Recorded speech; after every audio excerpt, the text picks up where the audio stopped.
Supporters of Julius Jones have rallied outside the governor's office all week with the hopes of getting Jones off death row. Paul Howell's family is also doing everything they can to make sure today's execution goes on as scheduled. News on 6's Brooke Griffin picks up our live team coverage in Tulsa. Brooke.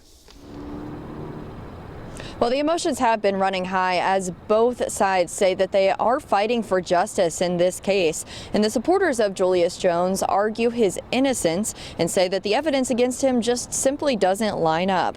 They say Jones is not the person who murdered Paul Howell back in 1999.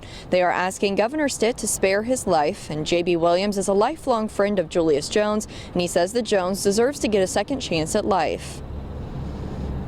It isn't based on his guilt or innocence. It's based on the fact that he's been in prison for 22 years and he's served his time.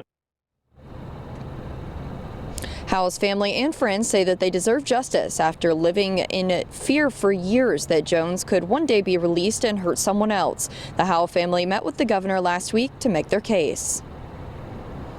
They're not out to see somebody die, to see somebody hurt or wrongfully, they're not out for that. But they do deserve to see the justice that, was promised to them and given to them when Paul was taken and he was murdered in front of his own two girls. And members of the governor's team say that Governor Stitt has spent a lot of time praying and seeking out spiritual guidance ahead of making his decision. Live in Tulsa, Brooke Griffin, Oklahoma Zone, News on 6.